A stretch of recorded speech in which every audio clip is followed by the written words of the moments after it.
Yeah, they're telling me that. They got this. You don't have that mic yet. He's got the wrong mic.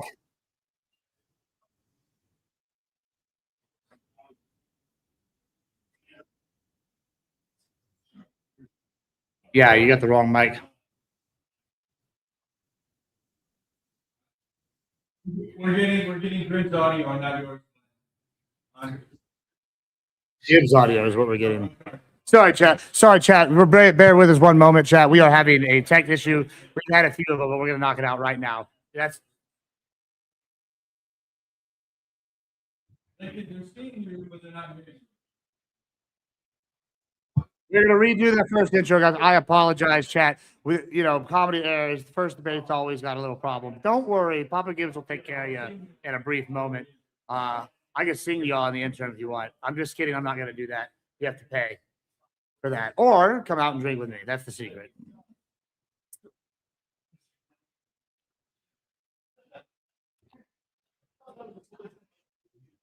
Yes. So, Chad, it is hot outside. I don't know if you know this, boys. It is 1,000 degrees. I apologize once again for our tech issues, but we are resolving them as we speak. What about me? Okay, hold on. We just tried to troubleshoot the audio. Gibbs, shut up. All right, how about now? Can we hear me? Can we hear me? All right, there we go. Sorry, Wally, get your ass back over here. We had some technical difficulties. Ladies and gentlemen, I'm a one-man band. I can't be everywhere, but I'm here. All right, so let's go ahead. Actually, both of you debaters come up here this time. Let's get both of you guys here. Let me get one on the side of me because I need to keep you guys, not to fight each other here. All right, closer in the frame. Closer in the frame. All right, there we go. All right, you guys. So you guys are debating NATO. Is whether or not is NATO good, right? Or should we abolish NATO? NATO should be abolished. So what do you think is the weakness in his argument? Well, in particular, I mean, Russia today still is seen as a threat. Also, European security is still very much of utmost importance. I could even say, insofar as if we want to get rid of the United States for European independence with respect to security, I mean, we don't need to abolish NATO. It's obvious that it's pretty important to European security, especially in the near term with Russia, long term with China. So. Okay, what do you have to say about that, Wally? I think if NATO was worth the paper it was fucking printed on, any one of these countries would have invoked Article 5 over stray Russian missile fire if we're really concerned about more Russia. All right, you guys. You gentlemen get over to the debate stage. All right, we're about to get into it. So stay tuned, you guys. The debaters are headed to the debate stage right now. We are about to get it on. So if you are watching at home, make sure you like, subscribe, hit the notification for these fine people that are streaming, and also send in your super chats. Send in your super chats because we will ask the debaters your questions at the end. All right, over to you, fellow. All right. Welcome in, boys. My name is Admiral Gibbs. I'm going to be your moderator for the shows today. We're going to have some good stuff, as y'all have already heard. We're going to be talking about in this first debate whether or not we should abolish NATO. Let me just go over the rules real quick as I went with them in the back. We're going to be doing a modified version of my debate championship series debates. What we're going to be doing is a 5 to 7 minute intro for each person, starting with the ask, then the neg. Then what we're going to do is we're going to have about 10 to 15 minute open. Then we're going to go to super chats, another 10 to 15 minute open. Super chats again, 8 minutes open, and then we're going to go to closings, 4 minutes each, starting with the neg, ending with the affirmative. All right, let's get this going. Wally, are you ready? I am ready. All right, are you ready? All right, and it's time, boys. All right, let's start it off. Go ahead, Wally. Whenever you're ready, give us your intro. All right, so the question before us is, should we abolish NATO? And the answer is that as it currently stands, we absolutely should. Now, do I care about collective security or defense agreements in particular? No, I think countries can form them as much as they please. There's plenty of collective security agreements that exist aside from NATO, about 10 to 12. Nobody's probably ever heard of them because they weren't formed on the pretext of instigating and maintaining conflict with a foreign adversary. If NATO was actually intended to be something to help establish peaceful relations, then we don't seem to ever want to engage in conversations with Russia about joining NATO and bringing Russia into the wider European and Western world diplomatically. We would rather just apparently poke at them and then go, but you can't touch any of these small countries or you're somehow apparently attacking every single country. Why do I give a shit if they bomb Liechtenstein? I would like to know. It doesn't affect me. I have no interest in sending American troops and resources across the ocean to avenge a hypothetical bombing of Liechtenstein. It does not matter to me. Now, we have had a history of poor diplomacy with Russia. When Russia's tried to express interest in building bridges with NATO and the EU, they were rebuffed over 25 years ago. A lot of that failure in diplomatic dialogue has led to the situations we are currently in now, because apparently even after the Soviet Union fell and the Warsaw Pact was dismantled, well, damn it, Russia's still got to keep paying for its history with the Cold War for everyone else by being treated like the redheaded stepchild of all the major countries on Earth. Now, if we abolish NATO, and Europe wants to form something else, fine. I don't see why they would need to. They already have the Lisbon Agreement. They can just rope the UK back into that. Otherwise, beyond a lot of diplomatic failures, what is the biggest contribution NATO has made to the world? Well, hundreds of dead bodies in the Balkans is about the only other major contribution that NATO has made, bombing Bosnia and Serbia twice in the 90s so that we could act as the military enforcement arm of the United Nations, which is just pushing us closer to the global police state I thought everybody was afraid of. Apparently, we wanted to test drive it. Some of us decided we didn't like it too much, and that hasn't continued. But this is where does NATO fit into the modern world? Does it act in areas that are outside of its sphere of influence? Because the Balkans wasn't in NATO's sphere of influence. They had no authority to strike the Balkans, but they did it anyway. They just decided they did. By their own charter, they were not allowed to do it. They have been ethically compromised for over 30 years. And now we want to bring Ukraine into it. Well, thankfully, the charter precludes that because they're in the middle of an active conflict. But is that the point? Do we want to just, push a foreign body of collective security up to Russia's front door just to box them in? We've done plenty of other things to box Russia in. We got into Afghanistan in the 70s to box Russia in. We went into Iraq and Afghanistan again after 9/11, partly to box in Russia. We don't want to say the quiet part out loud, but we were definitely doing that to occupy Russia's attention. As it is, it's been ethically compromised for over 30 years. With the violations of its own charter, it should not continue to exist. They can reboot it with something else. I really don't care. But we have no reason to be involved as America either. All right. Thank you so much. All right. And we're going to just one quick little update before I turn it over to Bones here. Whenever we go to the super chats, I'm going to turn it over to my associate, Glenn. I'll just make a pause. We'll have a little halftime. They'll do another one right before closings. All right. Turning it over to you, Bones. Go ahead. Absolutely. So the question before us is not whether NATO as an organization is flawless. NATO has oftentimes made controversial decisions in the past with its European members also sometimes failing to meet their agreements with respect to defense spending. And of course, some of its post-Cold War operations do deserve some criticism. The question is not about whether it's flawless, but rather whether these shortcomings justify abolishing this established collective defense alliance. In my opinion, they simply do not. Abolishing NATO would not even eliminate or subdue conflict between Russia and the West. It would eliminate one of the key institutions currently deterring conflicts from happening.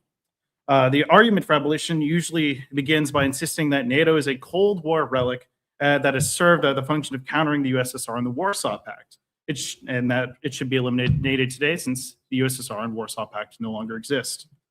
But an institution should not be judged solely by its founding circumstances, but rather it should be judged by whether it continues to perform a necessary function for its members. 1 second. NATO's founding adversary, the Soviet Union, disbanded in 1991, but the basic problems that produced the alliance do not disappear from it. Russia today continues to engage in military coercion, territorial aggression, nuclear intimidation to some degree, of course, other cyber attacks, political destabilization from other neighbors as well.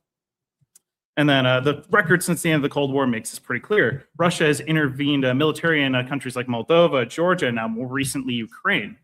It has supported separatist territories, annexed internationally recognized territory, and repeatedly attempted to undermine the political and security choices of its neighbors. These countries were not protected by NATO's collective defense guarantee, but NATO members, by contrast, are protected by these guarantees by the deterrence factor that NATO has. Some critics argue that NATO enlargement has caused Russian aggression, though NATO expansion may have influenced Russian threat perceptions, and Western policymakers should take the security dilemma seriously.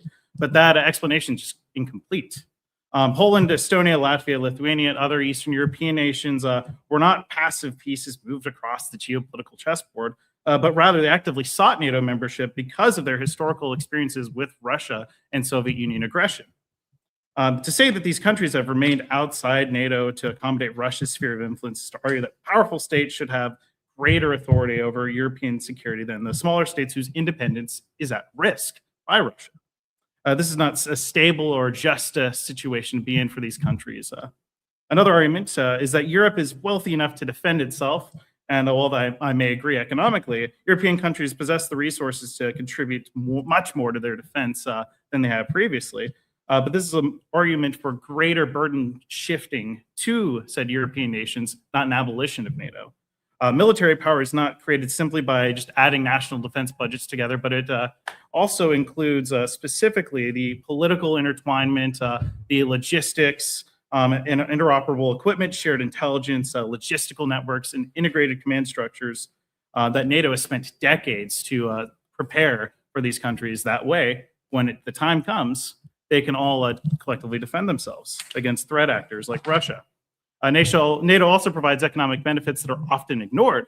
A stable security environment lowers political risk and supports trade investment, in particular within the aerospace, cybersecurity, networking, and military-industrial aspects, which are incredibly vital to both sets of nations. Critics are right to raise issues with Kosovo, Afghanistan, Libya to some degree on whether NATO has always behaved as a purely territorial defensive alliance. These interventions demonstrate the mission creep issue, but condemning interventions does not require abolishing the collective defense, but rather it could be formed to maybe perhaps make those stricter rather than just completely getting rid of NATO entirely. We can demand greater European contributions without abandoning Europe. We can impose interventions outside of NATO scope while maintaining credible deterrence. We can pursue diplomacy and arms control while recognizing diplomacy is much more effective than when aggression carries much steeper costs, not only economically, but also to the lives of the people involved in said conflicts. The abolitionist case rests on a dangerous assumption that removing NATO and removing the tensions NATO is accused of creating, but the legitimate security concerns of Eastern Europe and Europe abroad, the ambitions of major powers and the risk of military coercion would still remain post-NATO abolition. The difference is that the states facing those dangers would have reduced coordination, outside support would be diminished, and it would be more vulnerable to intimidation by outside countries. NATO should then adapt to the ever-changing European geopolitical climate and not be abolished. The responsible position is to not discard an imperfect institution in hopes that a better outcome just arises from it, but rather the goal should be to protect the facets of the institution that provides security to Europe while correcting the issues with the alliance today. And because of those reasons, I stand firmly against the abolition of NATO. All right. Thank you so much. All right, boys. Fight. So I'm assuming you've never heard of the Rio Treaty or the Lisbon Agreement, and I can't fault anyone who may not in the audience who may not have ever heard of them, because we never have a real reason to discuss those agreements. They weren't formed on the pretext of being in conflict with a foreign entity. They were just formed as collective security agreements for Europe and the Americas. Venezuela is even a part of the Rio Act, and that didn't seem to have anything to do with us going in and taking Maduro out. Nobody talked about violations of the Rio Act. Nobody's talked about how bad this was. A lot of these agreements either aren't worth the paper they're printed on, and we're just wasting time with them, or they just be completely ineffective and corrupt. For example, with NATO, we have the Rio Act, we have instances like the Lisbon Act. Okay, perfectly fine. We go from there and we go into issues with Russia. Well, before Russia went into Ukraine, they blatantly stated, when they were building up troops on the Ukrainian border, we are willing to draw down if we can open talks that would involve ruling out Ukraine NATO membership in the future. NATO has shifted Russia's policies over the past several decades to, we will just not have NATO at our doorstep under any cost. They have been put into that defensive posture diplomatically. If the NATO collective security agreements were even worth anything today, every single stray missile, stray drone that's gone into Slovakia, Poland, Lithuania, Liechtenstein, my best friend in Europe again, all of these countries that have caught stray shots in their airspace are actually under their rights in the NATO Charter to invoke Article 5. They didn't. Turkey had every right to invoke Article 5 against Iran when the stray missile approached it, targeting a U.S. base in Turkey. They didn't invoke it. This seems to be just a really nice threat that has no teeth, because when we've been well within rights to invoke it, nobody ever seems to actually want to. Well, that just shows the restraint of NATO, actually. The fact that stray missiles don't just trigger Article 5 for any country who's getting bombed is probably a good thing, because even stray missiles, sometimes those are accidental, sometimes these are just unintended parts of the conflict. I see no reason why they should invoke Article 5 if Iran or other nations don't intend on bombing them. But also, I take umbrance with the idea that Russia is just somehow a victim of all this. In particular, in 1992, after the USSR dissolved, there were Russian troops in Moldova. They were attacking the Moldovan citizens. They were occupying that territory. And then, of course, the Russian invasion of Georgia as well. More recently, Crimea, and then, of course, the full-scale invasion of Ukraine. To say that they're purely acting defensively is just really strange, considering their history of invading other countries. Well, they've been trying to get on to equal footing diplomatically. Putin was trying to open talks all the way back when Bush was in office in the late 2000s, wanting to explore the potential of Russia opening doors diplomatically with NATO, and was saying that to Condoleezza Rice and several other officials with the Bush administration back then. And they were kind of just laughed at, patted on the head, and told to go walk off, and maybe someday we'll talk about it. So is the Founding Act, is that like an instance of them like kind of brushing them off? That's a very clear collaboration between NATO and Russia. But if being a member of NATO is so important and it would do so much for peace in the hemisphere, why aren't we trying to build those bridges to invite them in and go further with it? Wouldn't it just negate the need of conflict if we have collective defense with them? So one thing, a nice dodge, by the way, in the NATO Founding Act, we walked off of that. But also, when Russia was trying to join NATO, they didn't want to go through the standard process. They were obviously wanting to skip the line and kind of just come in unilaterally. This just isn't true, that they were just trying to play by the rules. It's very obvious that NATO was trying to collaborate with Russia to kind of maintain peace. Well, when they're but not it seems willing, like that every step of the way. And the reason why the Founding Act was dissolved was because they invaded Crimea.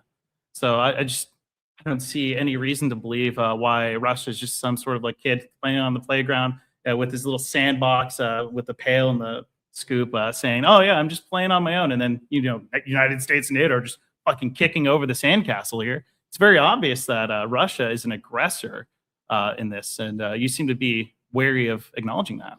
well, where's the aggression when they were saying back several years ago, we are willing to draw down troops at the Ukrainian border if we can include Ukraine's future with NATO or lack of one in those talks. Russia was just told, well, those are non-starters. We're not willing to negotiate any kind of topic like that. So when they're just immediately frozen out, why did they have any incentive to lower the troop buildup? Why did they have an incentive to not go into Ukraine? Under the NATO charter, NATO cannot accept a member who has an active conflict involving risking the territorial integrity of their borders, because it would enforce NATO to act immediately. So Russia is in a position where they're making a political play that, well, if we can't improve dialogue, then we just have to make sure you can't admit them into your organization at all indefinitely for the foreseeable future. From a strategic standpoint, anyone would do that. This just seems pretty strange, considering Russia's initial goal was to kind of mow over Ukraine in 72 hours. So I have no reason to believe that their position all along was, hey, we're going to occupy Ukraine in hopes that they never join NATO. So again, this is just completely false. Not to mention that earlier talks to kind of keep Russia and Ukraine kind of at peace with the Budapest Memorandum. Again, Russia violating that as well by invading Crimea and then invading Russia subsequently a few years ago. Again, it just seem to be ignoring this. Well, let's look at how it's gone post-invasion. How is attempting to establish dialogue between Russia and Ukraine to end the conflict gone? We got over 2 years of Zelensky going on a world tour with his peace formula, which if anyone has actually read it, it's not a peace proposal. It's not a negotiation. It's Putin's articles of surrender that he expects them to just sign and give up everything. Well, yeah, and Putin's pay the aggressor. reparations. So, Putin's the aggressor. So I don't know why, but at that Ukraine would just be invested in just wanting to kind of play, peacefully, when again, Russia's been the one instigating the conflict in Ukraine. And again, you don't seem to acknowledge this. Whoa there. You don't seem to acknowledge this, by the way, that again, Russia's initial goal was to mow over Ukraine in 72 hours. And look where that's gone. Yeah, I really don't care if they mowed over Ukraine in 72 hours. It seems to be that way. Yeah, you also don't seem to care about Russia, just being aggressive in general. We completely mowed over the Georgian conflict, the Moldovan conflict.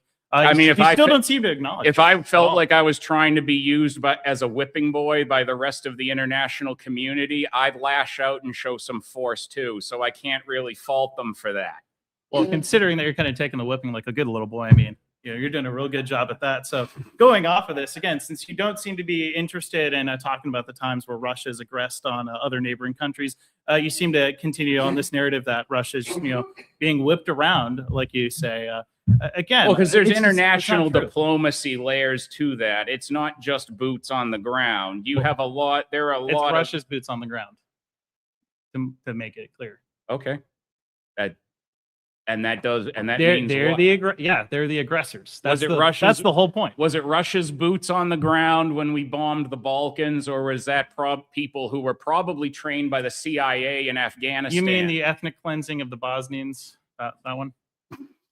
Or is it, sorry, the Serbians? I could bring up a star witness that could throw that all out the window, but I'm not allowed to. That would probably violate the spirit of the debate. But okay, so again, we just don't want to address this. So it's No, very no, clear. let's go. It's we're very going clear to the that when NATO Balkans, was so explain to me. it's very clear who that when started NATO killing who started killing people in the Balkans in 1992? it would have been the Serbs. It was Mujahideen. Yeah. Bosniaks that were that. Let's see what else ended in 1992. I mean, Operation do Cyclone. we want to talk about Kosovo as well? That whole region, by the way, again, rife with ethnic cleansing. You expect NATO to just sit by and let people in Europe fucking Well, die? how did they get into that situation anyway? Because you had a unified country and then you had multiple leaders try to make a power play and then subdivide the country. Yugoslavia worked because you had one strong central government keeping everybody in line, Which is why it dissolved, yeah. well. It's very obvious it didn't have a lot of lasting power if it's dissolved, much like the USSR. Well, we seem to be. And by the way, really very keen on interesting to frame it partitioning. as a power play. Again, ethnic cleansing going on in that region. You expect NATO to just sit by and like allow that to happen? It's out of their sphere of influence. Why Absolutely does not. The defensive Europeans? No, absolutely not. the Balkans weren't in NATO? Yugoslavia was not a part of NATO. It They're doesn't not matter. in It's their very sphere much of influence. it's very much within the spirit of NATO's charter to do so. No, the spirit. The Actually, defensive you know how innocent people? sphere of influence works? Sphere of influence works that unless I piss in your backyard, stay in your own fucking backyard. That's how sphere of influence. Yeah, if your works. sphere of influence is purely from like a nationalistic framework, but I mean, Well, again, the like, sphere that's of you. That's my you, by the sphere way. of influence And- would be okay. This country's having an internal conflict. They need to sort out their own problems. Multiple foreign countries bombing areas does not solve those problems unless you want to solve them the way the UN wants to.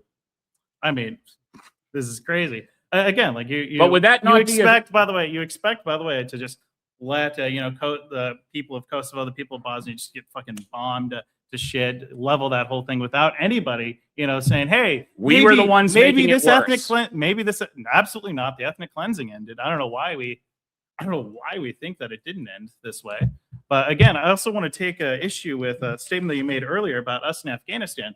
Do you realize that when we were in Afghanistan, Russia allowed us to use their bases?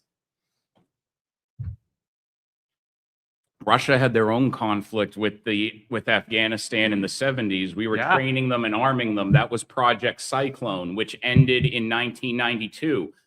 Who starts showing up in the Balkans in 1992, killing people? Mujahideen, the CIA trained in Afghanistan. Again, this is just completely non-responsive. You said that we But were no, kind of, you want to look at the inner this is moving layers. This is completely non-responsive because in your opening statement, you said that we were aggressing against Russia in part by invading Afghanistan. When No, I clearly never said had- we aggressed on them in yes, Russia. you did. You don't go back. I said box in. Don't, Use boxing, the exact yeah. words. Yeah, you boxing. box them in. So That Russia doesn't mean allowed I us to- fight you. That Russia means I allowed create a us to box situation them in. you have to Wait. contend with. So Russia allowed us to box them in. That doesn't make any sense at all. It's very clear that there was an agreement between the United States and Russia with respect to the bases in Afghanistan. No, And it's very Afghanistan clear- was and in the it's very clear 70s. that there What was a- kept Whoa, and it's very clear there was a temporary thing too, and we don't seem to be operating in a lot of the Russian-owned bases now. We've had no problem with using Middle Eastern and Asian countries to keep Russia occupied. That's all. It was. So you think we were trying to keep Russia occupied by using their bases that we agreed that both countries agreed on using? It's occupying their attention, isn't it? If we're using their bases. Yeah, but with the idea that United States isn't going to expand into Russia to invade them, but rather deal with the issue that they have in Afghanistan. Yeah, so they have to contend with us being involved in Afghanistan. They had to contend with us being involved in Iraq. It seemed Which to is why keep they them made- occupied diplomatically, didn't it? Which is why we made an agreement to make sure that we didn't invade Russia while we were in Afghanistan. But again, you ignore these things, but that's fine. Now we're going, but back to the Balkans. Would that not be a subversion if people the CIA was training in Afghanistan show up in Yugoslavia and start killing people? I have no opinion on that, actually. Okay, I don't think that's one. I don't think the evidence supports that. But again, like, so we would clearly there were people in there who had CIA intelligence, CIA training, CIA you weaponry. say CIA a lot. Where's like the evidence? It's where like the documents kind of showing that the CIA had a vested interest in destabilizing Yugoslavia. They came in from Project Cyclone. Project what was in Cyclone Project is what Cyclone? was arming and training these people in Afghanistan. They left Afghanistan and they were being smuggled into the Balkans to fight on the behalf of Muslims. Do you think that's what the CIA was interested in doing? Why would you think that? Did I say that's what the CIA was interested in doing? Well, I'm the saying CIA Project seems to have a lot of Cyclone influence in ended in this. 1992, and then you have Mujahideen showing up with the Bosniaks in 1992, and they start killing people. So again, you just didn't answer the So question. we trained these people in Afghanistan, and they started traveling outside, and they start being disruptors So elsewhere. the CIA has no direct correlation with what happened in Yugoslavia, and it was Mujahideen, those acting independently. Is that the position now? It is the effect that we train them, then they go in there, and then we end up bombing the Balkans on the behalf of the United Nations, which NATO had no business doing because, again, They absolutely no did have sphere of business. influence. The article, their charter actually forbade action in the Balkans. So again, no, they were actually contributing to the defense of the people getting fucking culturally. People who ethnically aren't cleansed. signed to that Again, charter. Again, Why you are they just keep- defending people who Again. haven't signed their charter? Because it is in the interest of Europe to defend people getting ethnically cleansed. Again, I don't know why you're interested in ignoring this. Exactly. Again. Well, But look, depending it's on fine. Look, definitions, it's how fine. would you define You're ethnic fine. cleansing? You're fine with them getting ethnically cleansed. That's How fine. would you define Actually- ethnic cleansing? Actually, boys, that's perfect. Here's what we're gonna do. You're gonna define ethnic cleansing for me real quick, and then briefly, and then we're gonna go to super chats here for a brief moment. So go ahead and define ethnic cleansing Yeah, for so me. it's just the cultural or otherwise like a total ethnic removal or removal of a certain ethnicity. All right, thank you so much. All right, you boys are doing fantastic. We have reached about a halfway marker here. Let me read out some of these are fantastic super chats from our fantastic fans here. All y'all super chats help support GRIDCON too here. We're planning another one here in the future. So everything y'all donate and everything y'all spend is going back into this. We really appreciate it. So let me start this off. We have the baseball fan, LFG, with a big old, swole emoji here. We got the Beth Mayhew. Grid taking over with Texas with Gibbs. Well done, gentlemen. Much love to all the contestants today. Give them hell. 0707. We got Mr. Me G. We got 1,000 Joules Goat Trophy. Thank you so much. Yeah, Mr. Miyagi. Yeah, well, listen, I'm reading these as we go. All right, that's don't worry about it. All right, we're gonna have some of these problems. All right, the Powder Dusty says for $20, show Grid some love for putting this shit together. Yes, thank you so much, Mr. Dusty. Let me go. We got another slot of them here. We got, excuse me 1 minute, guys. Sorry, we gotta have to figure out a better way to do this in a moment. And then we got another one with show Glenn some love for putting this shit together. All right, thank you for $20 from the Dusty. It looks like that's all I have been sent. So more, if there's more that I'm missing, we will get to you back in another moment. Go ahead and pick up where we left off. Y'all got another period of going here. Go. So we're what, millions of people being exterminated? Is that what you believe we were preventing in the Balkans? Absolutely, yes. Okay, It was a big enough issue for the UN to elevate it to that kind of status. So yeah. Well, ethnic cleansing can literally just mean people are being relocated when they were partitioning those territories. It doesn't mean you're killing people. Well, they were absolutely here's they were killing them. I don't know why we're disputing that. Let's say hypothetically, do you want to argue on the definition of ethnic cleansing, or do you want to argue that people were killed? So it's obvious that people were being killed.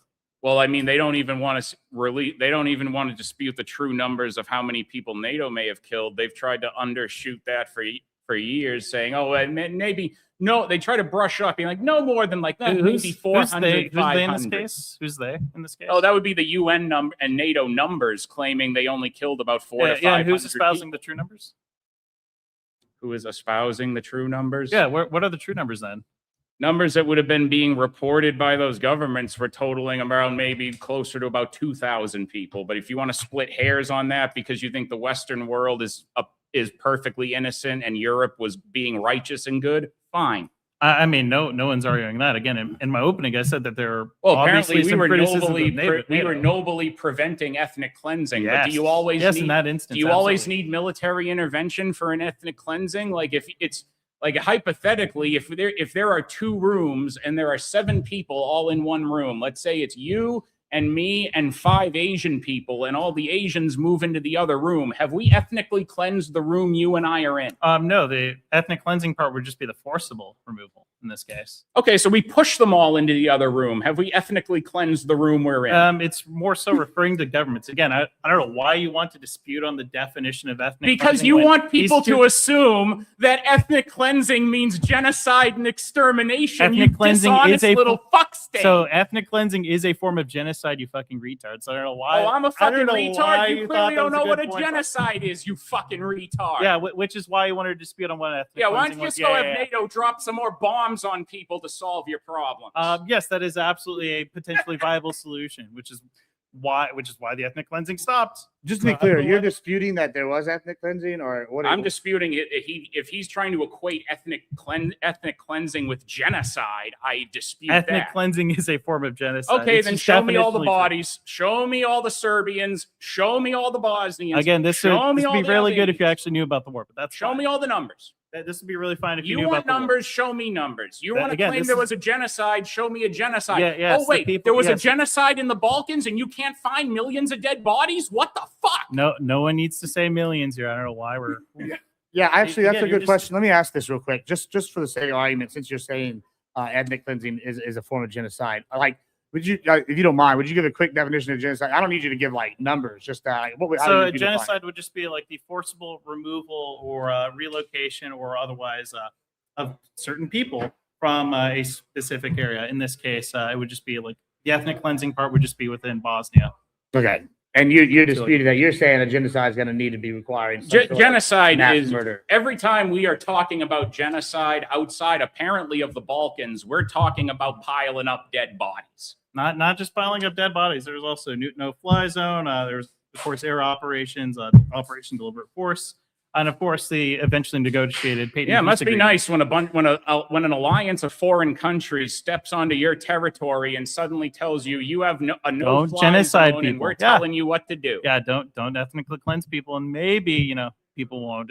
What business was that of NATO's? It's not in their Again, sphere of if you influence. want to keep, It's not in their circling on territory. this, Wally. Once again, it is innocent people are getting attacked for nothing more than just Okay, because the so government if wants to fucking innocent- remove them. If innocent people in Japan are attacked, should NATO bomb Japan? Where the fuck do we start? Well, actually, that's a good question. Let me ask you this, Wally, because I just asked North him. Atlantic. So just for funsies here. So let's just say if NATO's job is to protect, these European countries in America and whoever else is in NATO, right? Would let's just say for sake of argument, ethnic cleansing is occurring in the Balkans. Would the idea of all these refugees leaving not be a reason for NATO to step in, or do you not see that as a reason? If they're not touching NATO territory, it's not in NATO's right to act.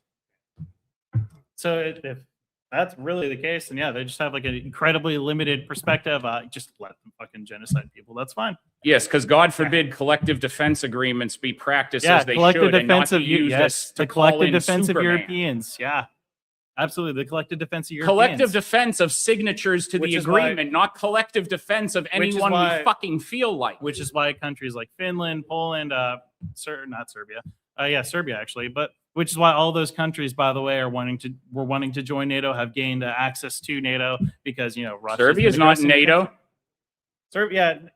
So again, Poland, Hungary, sorry. Albania is the only Balkan country that's in NATO. Yeah. So again, Poland, Hungary. But what's funny is every Warsaw Pact country except Russia, we made sure we brought them all into NATO, didn't we? yeah, because they saw a threat in Russia. Well, so why would they feel threatened by Russia? No, they were just told, oh, hey, the Soviet Union's collapsed. You're all independent countries now, whether you want to be or not. You can't rejoin Russia. Too fucking bad. So maybe it's like, no, what you're really afraid of is Russia was going to say, yeah, fuck this. We're actually going to forget the invasion of Moldova, forget the invasion of Georgia, forget the invasion of Ukraine. Those are clearly not, inciting factors.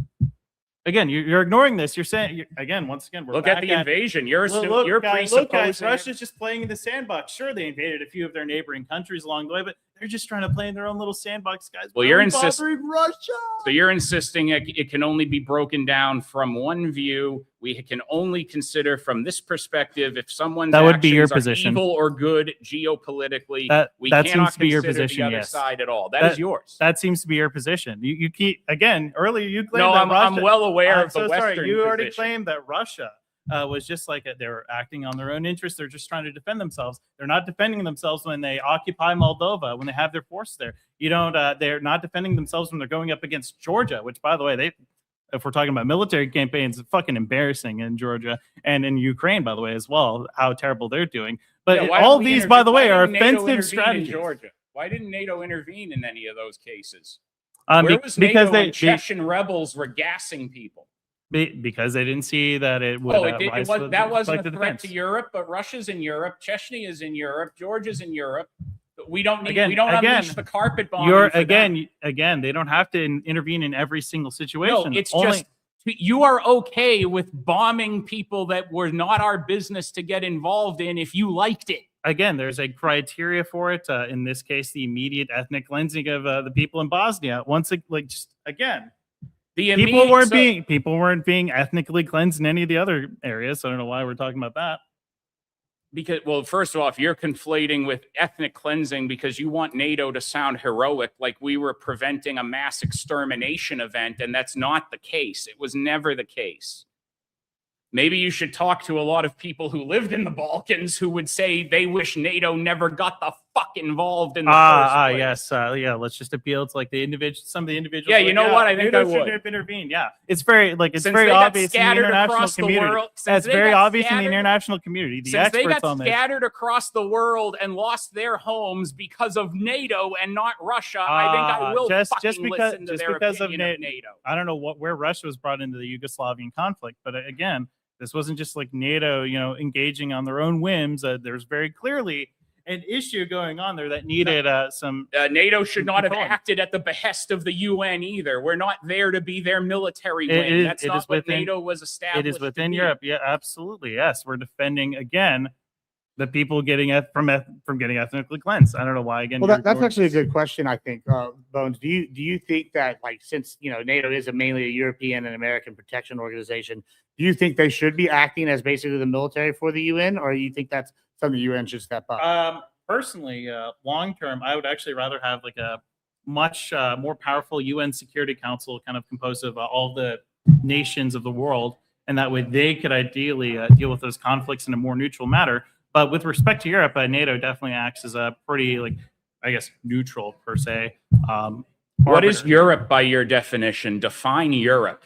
So Because there is Western Europe, there is Central Europe, there is Eastern Europe. It's not all NATO's sandbox to play on. So absolutely, we can go over this. So we have again Western Europe, Eastern Europe, probably extending all the way like somewhere into Russia. If you want me to draw the lines, I could probably, if you find a map, we could do that. But So Europe's just going to be convenient. So regardless regionally, Europe's just going to be whatever you want to be. Okay. no, this is just these are if we want to talk about where the lines in Europe are drawn. Again, it partially extends into Russia. Again, I don't know why this is really relevant to the conversation when NATO is an alliance primarily interested in European security. Where in NATO's charter does it say they have the right to proactive military action on territory that is not a member nation? So in particular, it doesn't even need to be explicitly in the charter. No, You cannot, it's a collective defense organization. So if Where in the okay. charter does it say they can be aggressive? Okay, great. I So, will again, so in Article 5, all it talks about is if you want to instigate in some sort of a scenario here, these member nations have to come together and agree upon it. Again, this is in defense of people inside Europe here. people who were not a member nation of NATO. They had no one right said- to act. It doesn't have there. to. It doesn't have to be your NATO. It does not have to be like a member nation getting attacked. It's very clearly within the spirit to say, hey, all of these people inside of Europe right here in this major conflict that was once Yugoslavia, we should probably intervene and stop this ethnic cleansing from happening. Yeah, it's people needed saving so bad that Serbians and Bosnians were protesting at state houses in the U.S. in the 90s, chanting for NATO to get the fuck out. Some people didn't like the occupation. Boo-hoo. But we this were isn't, such. this Oh, isn't like a this isn't like a really convincing thing. Some people disagree with it. Yeah, some people Big didn't. whip. Everybody disagrees on every Some single people didn't like the conflict. Iraq occupation, and the left bitched and whined about that for decades. I don't know why you're talking about the left. Oh, here. because You're not the debating the occupation left. of the Balkans was a-okay You're not because it makes debating you the- feel like a hero. You're not debating the You're boogeyman. Superman You're not- saving the Balkans. You're not again. You're not debating the left here. You're debating Bones of Doom. I don't know where this boogeyman came in. Is the left over there, guys? Yeah, it's actually you're pointing to see your it. left, so it might be. I don't see the left over there. So that's I don't know. it. Maybe debate me instead of So leftists. you're perfectly fine with NATO swooping in, occupying land that was not their business. It absolutely not was their sphere of business. influence, but they felt like they were being heroes, so we're going to allow it. It absolutely is their business. Conflating ethnic cleansing with genocide makes Yes. bombing feel good. Not just the bombing, but also the Dayton Peace Agreement. You forget about that. Well, I They mean, helped coordinate that. I thought They objectively speaking, they actually did help end the fucking conflict Well, there. So I don't know why. they didn't Again, need like we your want to help focus on end the bombing. We conflict. want to focus on the bombing. By the way, there was You're also a presu- peace agreement that was made in part You're- because NATO was there. You're presupposing they needed us to even make a peace agreement. They were already They in a were absolutely process to necessary. peacefully partition the countries. Was there conflict? Yes. Were people shitty? Yes. Did we make it worse? Also, yes. Yeah, you haven't established that again. Like, if you want to dispute the ethnic cleansing, I mean, go ahead. It's very obvious in the international community that this ethnic cleansing You've happening. conflated it with genocide, but then This you is can't not a show me so a genocide. This is not a conflation of genocide. This is just analytically true that ethnic cleansing is a genocide. If I you don't know can- why you're disputing this, unless you're just completely confused on what. Because you're trying to, you want people listening. All right, to go. this. Wait. Just go ahead. Obviously, Go Y'all have ahead. about 2 minutes before we Go do ahead. that. You don't want Wait, people whoa, to wait think it, we wait it, okay. prevented mass slaughter. So you know what? and that's Go. not the case. So you know what? Go ahead and define genocide for me real quick. I would consider any kind of genocide to be a mass extermination event of a group of people. Okay, great. So ethnic cleansing falls within that category. No, So it isn't. You can shut up about. Where's you the can extermination? Again, in my definition of ethnic cleansing, it's the removal or. So you're conflating it with genocide. This is not a conflation. This is just ethnic Your cleansing is a definitions type of ethnic genocide. Cleansing and genocide were the So same. ethnic cleansing is a type of genocide. I don't know why you're disputing this. This is just really retarded. Again, it's analytically true. Like if I'm saying that something is an ethnic cleansing, it is by definition also a genocide. But you're relying on people being sympathetic and equating relocation with death, and that's not Not just relocation is an aspect of it. It's also like the mass killing, and of course, like relocating people outside of their homes. So unless you think all of this relocation was somehow non-violent. I mean, here- be my guest. Like, show me where everything that was happening in Bosnia, by the way, was somehow like just non-violent relocation. Was Germany in the 1940s a relocation? Big ass fucking pivot. Was that was So that big ass cleansing pivot. or a genocide? So for the audience, by the way, that was like a massive ass pivot. So again, like where in Bosnia was I'm there testing only... the consistency in your argument. So was Germany an ethnic cleansing or a genocide? So neither. Anyway, so going. Oh, what was it then? Please tell me what 1940s Germany was. If it was a war campaign to extract the Nazis out of Germany. Were any groups of people being genocided, or were they being ethnically cleansed? Neither. Oh, well then what was it? It's very clear that it was mostly military targets that the United States and the European coalition was after. I don't know why we're doing like so World no War groups II of people were. I don't know why we're doing Nazi apologia for World War II. By the way, again, so by the way, no groups of people being ethnically cleansed. So in by Germany. the way, I bid on this bullet specifically because he thinks that there's something wrong with my consistency here. The problem is that with respect to the United States and Europe, we weren't out there trying to kill all the fucking Aryans or all the Germans inside of Germany. We were specifically there to weed out the Nazis and fucking bomb the shit out of them. But where was the ethnic cleansing and the genocide we were preventing? Nowhere, Wally. This Okay, is like so this is a complete misstep on your end. So anyways, let's get back to Bosnia. Let's get back to Bosnia. So what about Bosnia specifically was just like them peacefully relocating them, since you wanted to pivot off that. What about what it was peaceful relocation? So you said that you could have just also meant like peaceful relocation. So again, like what were all these like Bosnians just completely relocated? like peacefully? Like they just like shook hands? No, there was conflict, but they can sort their own business. We did not have to come in as an outside party and say We we're going absolutely to did. regulate this. You We- just wanted when it's convenient. We absolutely did. You want? No, we did not. Yeah, look, it's fine. Look, it's fine. You don't want to dispute what you want to dispute whether there's ethnic cleansing going on. You wanted to dispute pivot. whether You want to anything pivot all was the way done to before Germany. World War II. Yeah, you want apparently. to pivot all the way to Germany and try to find like an internal inconsistency. You couldn't find anything. You're once we go basically back to displaying it. the substance of the debate, you don't seem to be interested Nothing in that happened either. in Germany. Everyone was on vacation. That's apparently your official position. yeah. That's yeah. So you won't answer. You're so not guys- answering. yeah, was it guys, an ethnic so- all right. cleansing? Was it a genocide? What was I'll going let on you. there? I'll I'll let you answer real fast. Go ahead, and then we are going to go to super chats and then closings. You'll each get 5 minutes first. I believe you were the affirmative. Is that correct? Yeah. And then, sorry, we are multitasking. We're figuring things out in real time. And then you're going to go first on the closing. So go ahead and respond real quick. You got about 30 seconds, and then I'm going to go to. Yeah, absolutely. So the idea that Wicked Wally wants me to say that no citizens were killed in the process of us doing our campaign inside Germany, completely fucking retarded way to test internal consistency.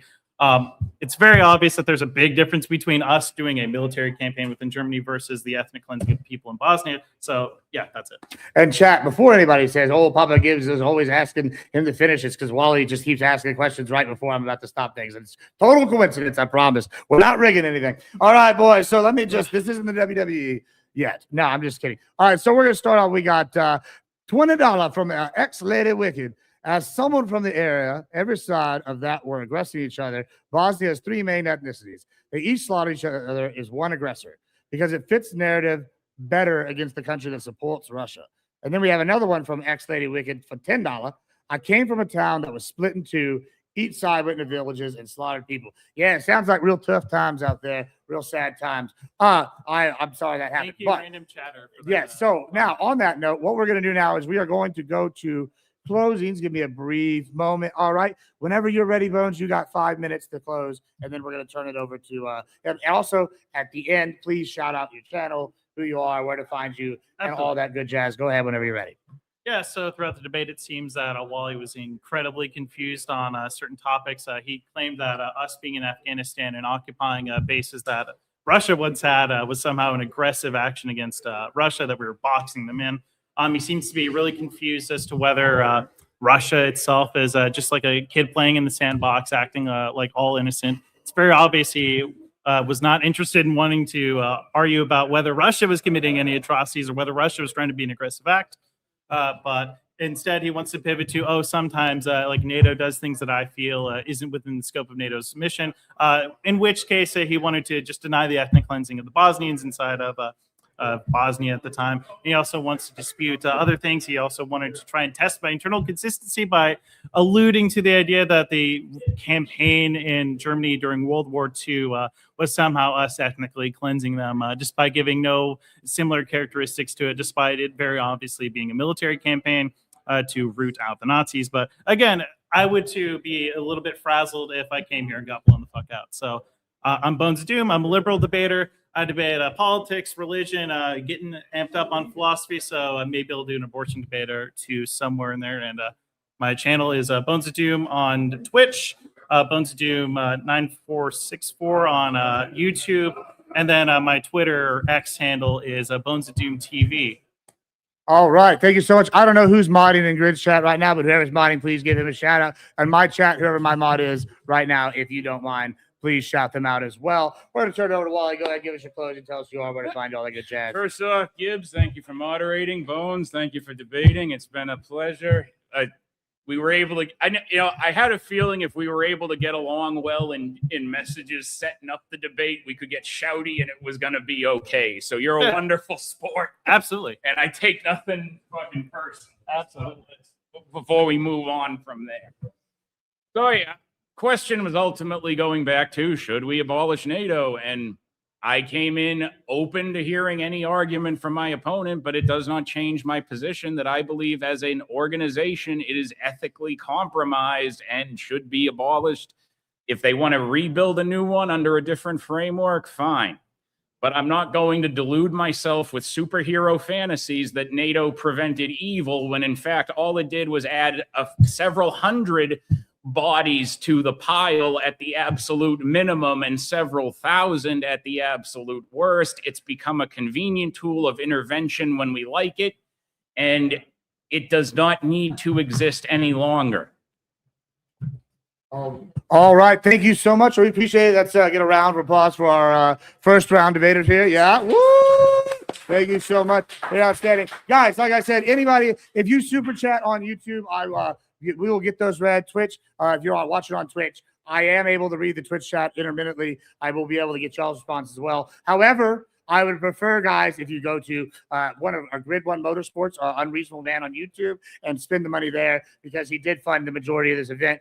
So that would be fantastic. And like I said, this will help us towards our next event, GRIDCON 3. So thank y'all so much. Now, we're going to have a brief intermission. We are going to be turning it over live right now to my associate, Glenn Lawrence, and he's going to be taking y'all into the next debate. So let's go to Glenn. Woo. Welcome back, ladies and gentlemen. It's your boy Glenn Lawrence, and I'm here at GRIDCON 2. Let me talk to these debaters, these post-debaters, real quick. Let's see, we got Bones of Doom. Bones of Doom. Yes, sir. All right, how do you think the debate went? I mean, pretty well for me. My opponent, Wally, seemed to be pretty fucking confused on a lot of the facts regarding all the conflicts that he wanted to bring up, or the supposed conflicts he wanted to bring up. And it's very obvious he wanted to focus in specifically on, fucking NATO did something bad, but didn't want to talk about whether Russia was ever an aggressor. Seemed to do a lot of apologia for Russia too, and I feel like that was his downfall right there, was doing apologia and getting stomped on that rhetorically and substantively. Well, ladies and gentlemen, where can they find you? Oh yeah, so again, you can find me Bones of Doom TV on X. Bones of Doom 9464 is the YouTube channel. Bones of Doom is my Twitch channel. I'm also on TikTok. I didn't mention that. It is also Bones of Doom. I occasionally go live or go on people's lives to debate them and rhetorically and substantively dominate them. Awesome. Thank you so much for joining us. Absolutely. We're Bones. Talk to you later, bro. Absolutely. Wally, come here, sir. Howdy. How you On doing? the right side? You're on the right side. Okay. How do you think you did? I did well. I think we had a nice heated exchange to open things up for everybody and get people fired up, and that's what I was looking to accomplish, was be a good show opener for everybody at the end of the day. Yeah. And it was nice to start dipping my foot into making the arguments. I'd like to do more debates about NATO probably in the future and get more into foreign policy. Nice. So I think I know a little bit more about the history and foreign policy than people might have realized. Mhm. And I wish we could have gotten down more into the definitions. Honestly, I think trying to break down the definitions of how, like, ethnic cleansing, genocide, all of that could be an interesting debate at some point in the future. Because I hope that's what people started seeing by the end of the debate, is that I think when we start conflating these terms into foreign policy and geopolitics, it makes people's perspectives start feeling very dishonest when we're conflating terms. So tell the audience where they can find you, where they can watch you, and what do you got next? You can find me at Wicked Wally on YouTube. I'm going to be bringing back probably my Friday morning, afternoon show soon. I like to do gaming streams with my lovely fiance, Millie, who is actually originally from the Balkans, along with her family, who are wonderful people. Her parents treat me like I'm a son they never had. And I wanted to represent for them as well, and because they were there in this war, and I wanted to represent for how they've been treated. And I guess, we'll say I was defending my woman's honor a little bit against NATO. We'll say that. Yeah. Well, thank you, Wally. She had her colors out to support me. You see her. I see it. Well, thank you, sir. Thank you, sir. I'll chat with you later, bro. Right. All right, ladies and gentlemen, before we get any further, I'm going to bring the man, the myth, the legend, Grid One over here. Grid One is going to give you guys a brief announcement and give you a little update. So, ladies and gentlemen that are here, I need you to shut your mouth. Thank you.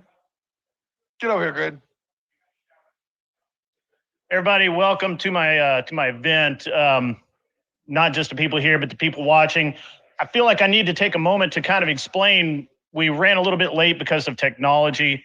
Everybody was here on time. They put in yeoman's work. They really did a good job.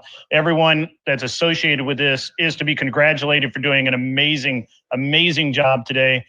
And unfortunately, technology sometimes gets the better of us, and that's what happened. I don't want anyone to think that we were, in any way, nobody was slacking. Everybody did great work. I hope everybody enjoys the debates today. This is something I want to do more of. We will be, there'll be some announcements forthcoming. And I'm going to give this back to Glenn. Glenn's going to talk about and bring up the next debaters, and we're going to be moving along really quickly. You probably won't see me again today, but that's okay, because this is while this is my show, it's all about them. All right, thank you, Grid One. All right, next up we have two debaters already to rumble in the jungle. Let me bring up my first debater. He stands in at 5'2". He's Mexican.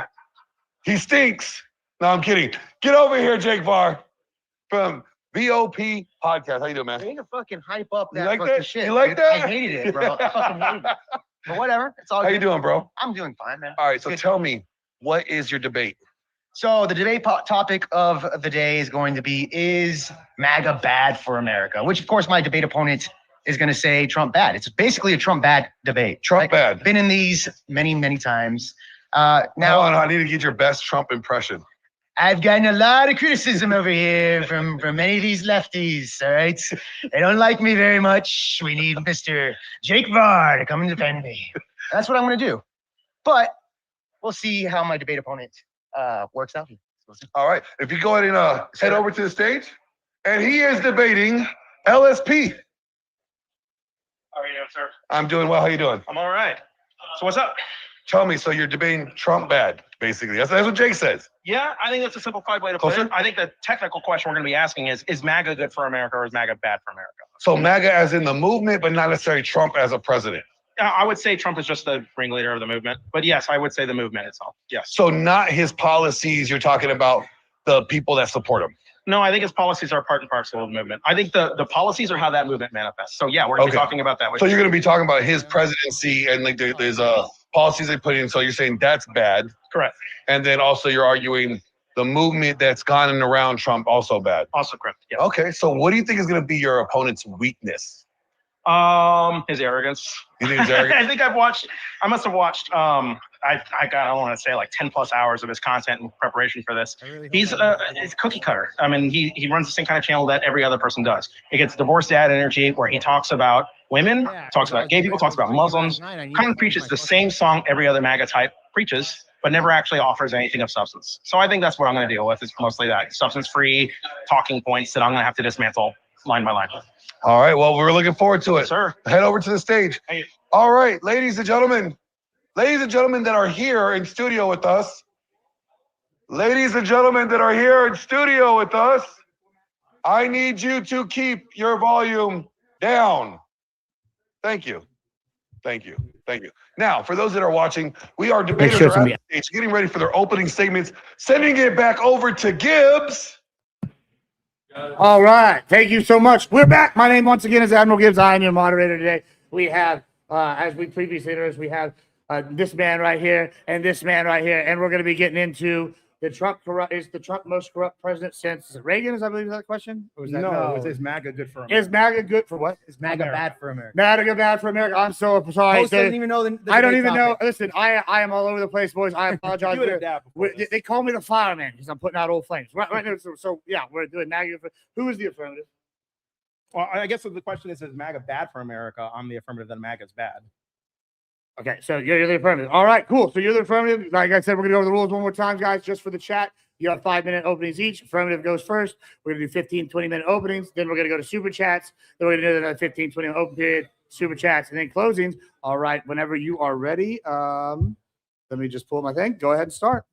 Sure. Yes. So I'm in the. Also, one second, I apologize. Hey, and if we could get it just slightly quieter, it is mad distracting, folks, in here. MAGA distracted. Thank you. Yeah, it is super loud, chat. Thank you, guys. Appreciate it. All right, go ahead, LSP. Appreciate it. What you need is one of those dollar store paintball guns. You just Hold on. One more time. Hey!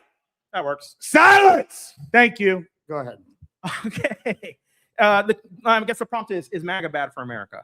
One when I think about what's good or for America or bad for America, I think there's a very selfish lens. What do I want for my life? And does MAGA bring me that? I want a wife. I want a kid. I want these same things that I assume you want. This is the American dream. I want a house. I want a job that I can support my family with. And I want my leaders to be accountable. I want my leaders to be responsible. I want my leaders to be respectable. And MAGA does not embody any of that. Not one. Donald Trump does not take accountability for anything, and MAGA defends him every step of the way. You cannot say an administration that deports mothers and sisters and cuts health care from 4 million people is a pro-family immigration. I'm sorry, a pro-family administration, because they're not. That's not pro-family. It's not pro-America. It's hurting. I mean, at least 4 million children who lost their health care. It's hurting them. I mean, this is the question of like, can I provide for my family? Can I provide a livelihood that keeps my family safe and prospers and generates wealth that can carry them from generation to generation? Can I build assets? Well, it's a lot harder to do that when everything has been tariffed and everything is more expensive. You know, gasoline is more expensive now, handily, than when it was under Joe Biden. It's actually gone, I don't know if anybody, I challenge everybody to look up, fact check us while we're debating. It rose to over $4 a gallon just this week because we got engaged in a war that we shouldn't have been engaged in. So now my dollar does not stretch as far. Now I can't spend money on things I need to spend money on. Now I'm struggling for nickeling and diming just to survive. And you know what? I'm not too bad off personally. I'm very privileged. There's a lot of people who are worse off than me. A lot of people who do try and who do work hard that can't afford the $4 a gallon gasoline. I can't afford the inflation rate above 3%. You know, when Joe Biden left office, it was 2.5%. Now it's over 3%. And projections have it going as high as 3.5% to 4%. So is it good for my finances? MAGA is certainly not good for my finances. And I guess none of that would be just so bad if somebody from this administration would just take some degree of accountability for it. Donald Trump has not once in his life, and I challenge anybody to look this up, to actually say, I'm sorry, I messed up, I did something wrong, here's what I'm going to do to fix it, here's a vision for the future. If we're to have MAGA for the future, if this is the movement and it's here to stay, and I'm to answer this question, is it bad for America or good for America? Well, so far it hasn't manifested anything good for me. And I'm sure it hasn't manifested anything good for millions and millions of other Americans as well. You know, it's just chaos and embarrassment. And I don't know if we can sustain this, you know, 20 years in the future, 30 years. Where does this movement take us? 30 years from now, are we still going to have MAGA politics dividing this country? You know, are we still going to have incompetence masquerading as strength? You know, a person who never apologizes but screws everything up? You know, when will our leaders be accountable? When will our leaders be responsible? When will we have the prosperity that we were owed by this dream? That we work hard. We should be able to change this stuff. Just like I want a family and I want a home and I want to build a life for myself, I'm sure you want the same thing. It's time we confront. MAGA's not done anything to actually get me that. Just like they haven't for millions of other people. There's no Republican policy that's expanded healthcare or it's made it easier to get healthcare. There's no Republican policy that's made it easier for me to send my child to school or a college or a university. There's no Republican policy that has done anything to allow me to buy a house easier. No, everything they have done has made everything substantially more expensive. And it's impacting my wallet. It's impacting your wallet. Gibbs, I'm sure it's impacting your wallet. We just had a screwworm outbreak purely because the Department of Government Efficiency cut the monitoring group responsible for seeing, tracking the screwworm outbreak to stop it from coming into this border, raising the price of beef. So now gasoline's more expensive, my groceries are more expensive, my housing's more expensive, my healthcare's more expensive, my education's more expensive. When am I going to get some help from my federal government? When is MAGA going to offer some solution that isn't just chaos and brutalization and embarrassment? I don't know that I have 5 to 7 minutes, but over to you. Oh, thank you so much. Yeah, you were fine. You were right. Also, apologize, guys. We just got an Amber Alert. If y'all heard the yelling, the noise there. All right, Mr. Jake, go ahead. Yeah. So look, let's just put it this way. Is MAGA bad for America? All right. That's kind of the debate topic here. We would have to actually compare what is bad, right? So for example, the previous administration, he does complain about, hey, groceries are high. All this is high, right? And he brings up the gas. In fact, even if you look at the Biden administration, you actually shoot down to after Biden left office, inflation went up around 21, 22%. That skyrocketed before Trump went into office. Big thing there. Now, if you look at the like egg prices when Trump first came in, the eggs were going to go down, and they did. Okay, gas prices have gone up because of, yes, the war, but his first year in office, the gas went down drastically. Now, at this point, it's gone up. But even if you look at Biden's second year in office, that shit went up by like, it was around past the average gas prices. The average gas prices right now is around what, $3.50? In Biden's second year, So comparing it, no, it's $3.50. That's the average in America. Yeah, wait for the opening. It's average in America. Biden's average in his second year was around, I think, somewhere around $3.95. I mean, drastically bigger. Now he's on his phone. He's gonna have to fact check everything because he needs his notes.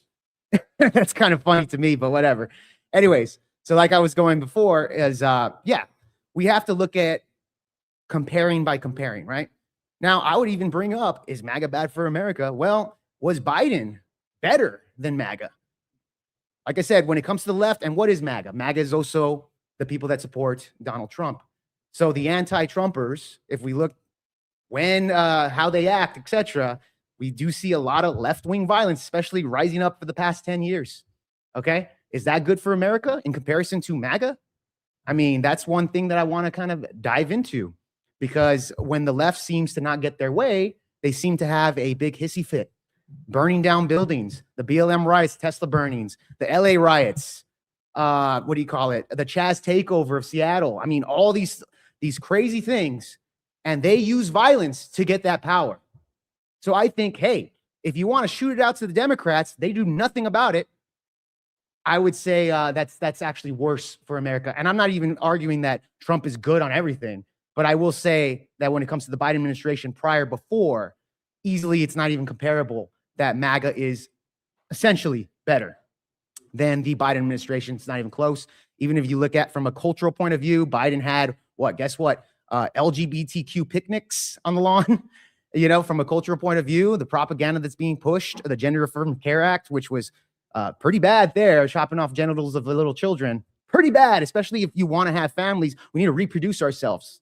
Kind of bad there too. So the propaganda that Trump's been giving out is America first. The UFC fight at the White House compared to a LGBTQ picnic. You know, it's two sides there that I think us as Americans need to get behind, the idea of uniting as Americans rather than appealing to the minority of people in order to kind of virtue signal on these things. So I would say, no, I mean, if you want to do apples to apples comparison, I think we need to kind of go down the line right then and there, especially when how Biden handled the immigration policies compared to Trump. That's another big one that I think we can kind of dive into, etc.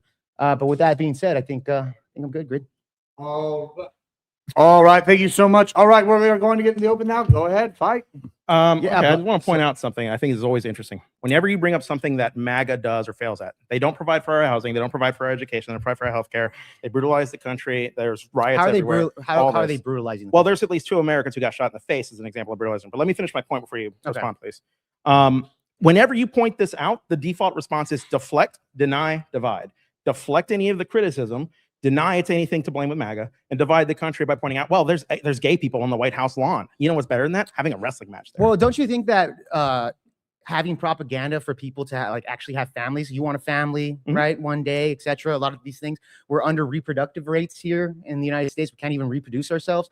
Don't you think shooting out something like Family America United and actually pushing that type of propaganda? I agree. Trump just doesn't do that. Great. Would be better for America than, for example, Biden, who did, you know, LGBTQ, because you do know, I mean, pushing that type of propaganda leads to reproductive dead ends. Yeah, I mean, if you want to support families and you want to make pro-growth family policies, then you would have pro-growth family policies. Would you say you would have healthcare be more affordable? You would have a plan to make education more affordable. You'd have a plan to make housing more affordable. Where is that from Trump?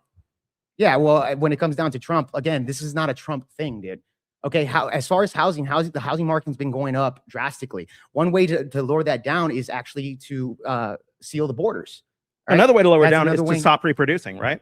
So what? Lower the housing? Yeah, just to stop having kids. Stop having kids. Okay, so you're making the argument that let's just stop having kids, and therefore what? I'm not making that. I'm making a pro-growth. How would we reinforce the workforce? No, if you're pushing that type of propaganda. Yeah, so that's not the propaganda I'm pushing. Okay, I believe in pro-growth, pro-capitalism, pro-freedom. Right? If you're going to try to make the argument that, well, he's making our housing situation better by deporting our neighbors and our gardeners. Well, factually, you can also make the housing situation better by just not having kids. It's not an argument. It's not a solution. Yeah, but that would we also don't have, create so many other problems, such as so is deporting people. such as we won't have enough workers to reproduce ourselves. We right? don't have This is enough why- workers in agriculture. I know, which but is why this is why farmers were begging Trump this to is keep why immigrants in the country. Okay, and this is why under Joe Biden, when he let in 10 million immigrants, He didn't let which- in 10 million immigrants. Yes, you have he did. no source for that. Dude, no facts to encounters back at the that up. border was around An 10 million. encounter is not Encounters the at the same border was thing as 10 an million. immigrant. Hold on.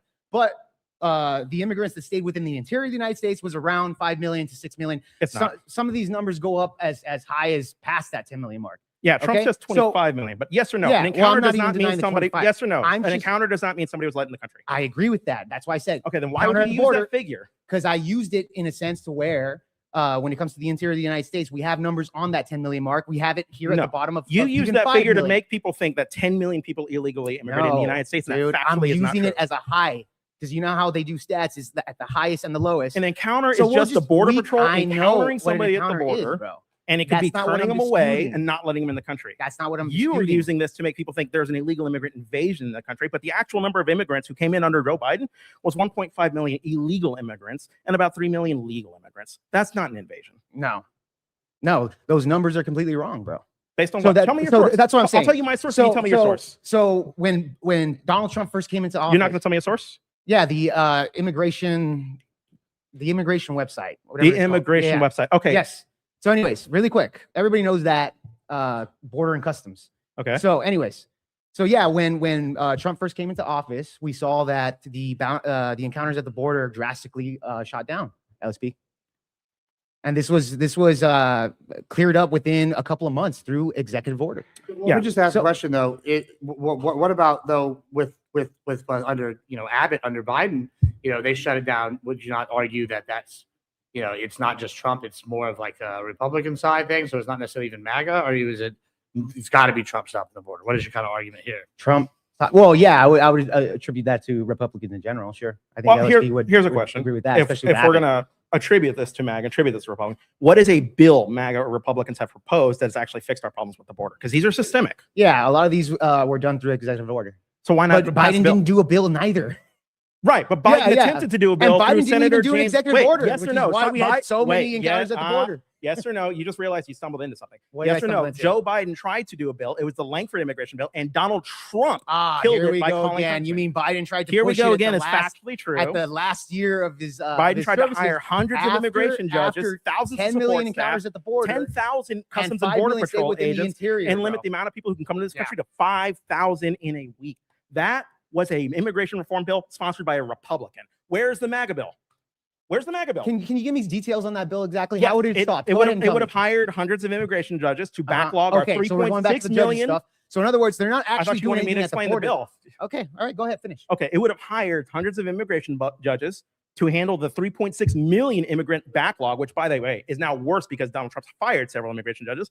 They would have hired thousands of support staff to help them. So clerics, people who, I don't know, like paralegals. It would have hired thousands of Customs and Border Patrol agents to better patrol our border. It would have built a new wall, and it would have provided new surveillance technology on the border to stem the flow of people coming in at unauthorized checkpoints.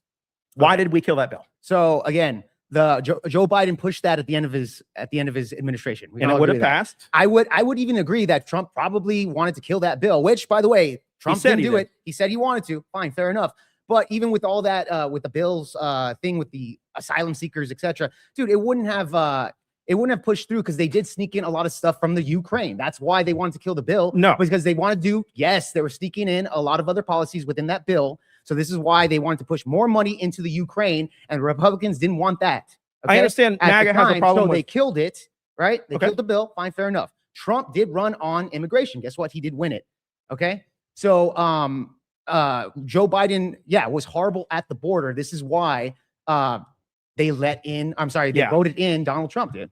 Yeah. So, I mean, I know MAGA has a problem with facts. They have a problem with history as well. And it's evident in that because he just gave you a layout of what happened, a narrative of what happened, a chronology of what happened that is not rooted in facts. The Republicans would not support on any immigration reform unless it was tied deliberately to Ukrainian funding. That was their stance. We won't give them a dime to Ukraine unless they help secure the border. Well, when Democrats step up to do that, what does Donald Trump do? He says, I want the issue to run on, kill it.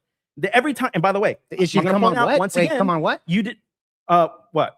The issue to come on what again? I didn't hear that. Donald Trump wanted the issue of immigration to run on. That's what he said. Yes. That's what he said when Yes. he killed the immigration reform bill. That would have fixed many of our border issues. Well, I don't think. Let me ask you a question, LSP, just real quick, Sure. because I thought about Langford bill a lot.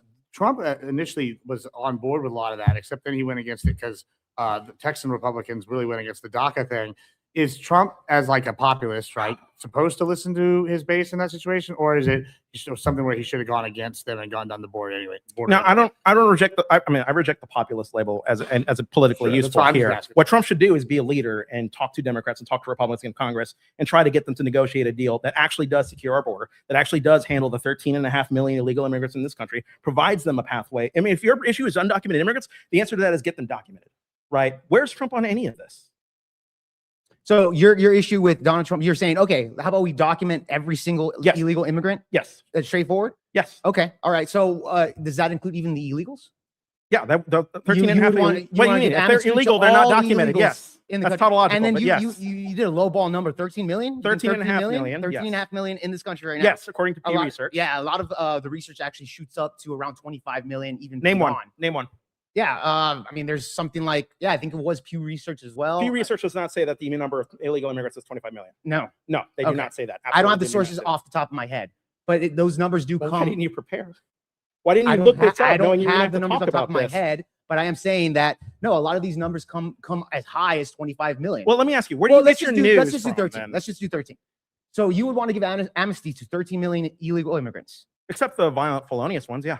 Okay. Only Republicans believe in pardoning violent, felonious. So every amnesty year, for them. every year when we have illegals cross the border, you would just give them amnesty, even though they're breaking the No, law. I would try to fix our border so that nobody has to cross. Okay, so so that the we ones can that do handle, get in- the ones so that that do we get in, are, give we them can have a amnesty. free market economy that So can handle give the ones influx that do supply of get in, labor. you would give them amnesty, correct? Yeah, the ones who are already No, here. I'm saying if we secure the border, Okay. right? The ones that do get past our laws, they come in here illegally, they get amnesty. No, I mean, I don't know what amnesty means. I would try to put They them would on a get- they pathway would- to citizenship where if they Okay. haven't committed a crime, they might have to pay a fee. So they're for already being here breaking the law, illegally, though, and then they would have right to when they cross the You, border. dude, they're you already voted breaking for the a law. felon. Don't What are try you to talking convince about? me that you care about the law. Hold Your on, president's a fucking Don't start felon. breaking- What are you talking about? Let me just reframe this because we feel like we're going down the immigration rabbit hole pretty deep here. Yeah. And we're actually talking about MAGA as a whole. By the way, I- nothing what I said, the substance, hasn't been addressed. That's true. Unironically, I mean, like you're proposing something similar to I proposed for like border policy before, but I think we want to talk about the MAGA being the worst thing as a whole. So if we want to maybe like move on to a different real thing about why instead of just going to deep down with immigration, what's another reason MAGA is either amazing or terrible? With what do you want to? Well, they want to build a police state. I mean, that's They did a police state. pretty naked No, and terrible. no, where they're definitely anti-freedom. not. Come on, dude. At the end of the day, Don Lemon got arrested for I'm covering gonna say this ICE. when it comes. No, it's not that. I'm talking about the when it comes to the Joe Biden administration. We got to compare and contrast here. Again, Deflect, deny, divide. it's not that. I want to get into this subject right here. Okay. All right. So when it comes to left wing violence, do you think left wing violence is good for the country? That's one of the. Do I think questions. left-wing violence is good for the country? No. No. Okay. I wouldn't pardon people. If what you've done Uh-huh. by your vote is you've endorsed this, that if the next Democrat loses an election, they can call a mob of people to the Capitol and send them Well, to attack I mean, the at the end of the Capitol. day, and then when- they can because pardon again, at all the end of the those day, people, you would and agree you that would when not it have comes to room to MAGA, bitch. when it comes to MAGA, also his supporters are MAGA. When it comes correct? to MAGA, it's rules for thee, but not for me. No, Your I'm asking president you a is a very specific felon, and you're question. trying to Just convince answer me the you question care about really quick. crime. Can you answer the question? What's the question? The Your question is, was when left-wing it comes- violence good? when And I you- said you no. just need to shut the fuck up so I can answer the Okay, question sorry. really quick, dude. Come on, calm down. So at the end of the day, I'll do the would moderator. No, I'm just you would you actually get to see that when it comes to MAGA, it's also his supporters, right? I'm sorry. What's the question? The supporters, when you would consider MAGA, it's also the supporters outside of just Donald Trump. Yes. Would you say MAGA is also It's a supporters? movement. Okay, it's a movement. So there are people that are involved Yeah. that follow Donald Trump, right? Yes. Okay, great. Are those people bad for America? Yes. They are. Okay, how so? Oh, well, they're anti-American. They're what? They're anti-American. They're They're anti-American anti-American. in that they're anti-capitalist. So So, you don't they think, support oh, let me answer your question. You got on to me about interrupting you. So- Let me answer your question. Okay. They're anti-capitalist in that they support taxing us as the American people without any representation in Congress. A tariff is a taxation without representation. So they support taxing us. They're anti-capitalist. They support stemming the free movement of labor. They're anti-immigrant. They're not pro-family. They don't oppose anything. They don't conserve the environment. And they waged an attack on the U.S. Capitol to stop the peaceful transfer of power. I can't think of anything more anti-American than that. Really? The J6 stuff? Yeah, really. They really attacked the Capitol. Oh, really. yeah, It yeah. really We're happened. gonna go into that topic. Yeah, All well, right. let's go into it right now. Okay, well, did they let's not do it like really this. attack Do the you Capitol? believe that's an insurrection? Yes. It was 100% insurrection. Yes. Okay, compared by what standards? I don't know what that means. Okay, Compared would by you what say standards? that the Chaz takeover Seattle would be an insurrection? No, I'd consider that a bunch of anarchists. So you even though they took over 6 city blocks, in 6 city Seattle. blocks? Oh my God! Did they Yes, take over for a Congress when the month. president sent them there? They didn't take over Congress That's a little neither. stuff. What are you This is talking different. about? What are you This is talking what about? this is what I mean Hold by on, hold on. deflect, This deny, is- divide. This is the crazy He part wants to here. talk about It's like, oh my anarchists. God, 6 city blocks. There was literally, If I may. hold on, let me finish this. Okay. This guy wants to back up and Deflect, say, hey, deny, divide. 6 city blocks, that's no big deal, even though there was several people I that said it was no died big within deal. that area. There was, I said it wasn't no, I'm on just par with saying the you can make president. more of an argument that they literally took over land of the United States. Wait, are you saying Chaz is MAGA, worse than J6? that was 4 hours of rioting from MAGA, which one person died, which was Ashley Babbitt. So the Okay, substantively different thing so, here well, is that hold on. the president sent that mob to the Capitol. How did he No send it? Wait, Democrat hold on, sent hold on. anybody to Hold take on. over Wait, Chaz. Can you tell me that Donald Trump sat Yes. there and said, Yes. hey, go He said down march to to the the Capitol, yes. and riot at Yes, there. just before he said, Okay, if you're not that going was to the exact fight quote? like hell, you're not going to have a country anymore. Did he not say that? Oh, okay. Yes or no? So Did he say that? So yeah, he did say fight That's like what I hell. thought. Don't you think that could be also insinuating to actually fight like hell by through like protesting? It could also Hello? insinuate So we had fight. 80,000 people. We had 80,000 people over there in J6, right? Mhm. A fraction of those, which was around Mm-hmm. 1,500, rioted in the Capitol. I agree with that for sure. Mhm. 80,000 within that part. Okay, they peacefully protested. Okay. They actually did that. We had a small fraction. When it came to the BLM riots, again, he wants to compare J6 with the worst shit in the world. Deflect, deny, divide. Now we're talking about something Again, else. going back to, well, we got to compare and contrast, right? You would Okay. agree. Great. So when it comes to the BLM riots, that's 6 months worth of rioting, $2 billion worth of collateral damage, and 35 people dead. If we look at the collateral damage of both areas, what do you think's worse? January 6th. We have a long history of race riots in this country. We have never had a president interrupt the peaceful transfer of power by sending a mob to attack the Capitol. You want to say it's not worse? For 3.5 hours, for 3.5 hours, for 3.5 hours, congressmen were pleading with Trump to call 4 off his hours dog. okay. And Donald Trump was saying, well, I guess they just care more Donald about the Trump election bad, than you. guys. I It noticed was way these worse histrionics than demonstrate that you 6 cannot months respond worth to of anything I'm saying. Rioting. That's insane, These dude. histrionics Okay. demonstrate that you Okay, cannot respond to okay. anything I'm saying with So substance. so you have to realize also when it comes to the liberal media and the people that that are anti-Trumpers, right? The anti-Trumpers here, they are actually going after and believing the propaganda of CNN and some of these left-wing organizations, to the point where we even see these individuals such as the Tesla burnings. The moment Elon Musk said, you know what, I'm going to vote for Donald Trump, what happened? They made Dogequest and started attacking dealerships. So again, when the left gets their way, they riot, they hissy fit. What- This yes or is the no? There problem was here. a- And guess what? They want to sit there and say, oh, I can't afford anything, housing, blah, blah, blah. This is all bad. But guess what, dude? When it comes to Biden, 22% of inflation, every shit went up, okay? Because of Under- COVID. You know Oh, it's because of come on, COVID. dude. By You the know, way, COVID in the Biden first reduced the year homeless was under population by like Trump. 50 to Was under 100,000 of Trump, just did veterans. not go up at all under Donald Trump. That How- was the first year of COVID. Inflation's gone up since Trump took office, correct? Yeah, I do agree with that. Okay, but guess what? so he's It a was- loser but, in that. But when you He look was- at the he 2 said years, but he when was you going look to at 2 lower years of inflation on day from his one, he first did. 2 years. Wait, from did his he first say 2 he would years- lower inflation on day one?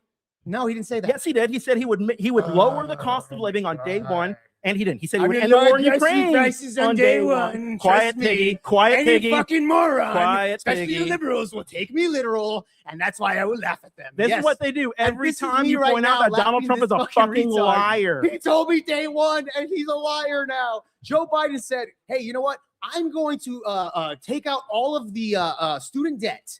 Okay, did he do that? No, he didn't. Okay, politicians tried to. Wait, the over-exaggerate. They Supreme Court struck it over-exaggerate down. things all the time, bro. Politicians in general do this, and stupid liberals Okay, so we like can't him take will Donald say, Trump. We can't trust "Hey, Donald Trump. Number one, Then we can't chase Donald Trump when he says he's going to lower the Bro. cost of goods and And he did lower the cost of No, goods not in his first higher. year. His first year. Inflation's let me up. just- Inflation let me is just- Any flat idiot up. going MAGA out lives there in a saying, whole other "I'm reality. number one," That's ridiculous. All right, let me just put a brief hold Like, here real holy quick, shit. just for a I little, agree. It is holy. take a little Holy halftime shit. here. Hoo hoo, ha ha. Good, that's good stuff. All right, so boys, we don't have any super chats yet, guys. If you want to keep supporting this great content, throw us some super chats for this chat, throw us some subs, whatever it is y'all are on or whatever you're watching. Appreciate all the love so far. Thank you all so much.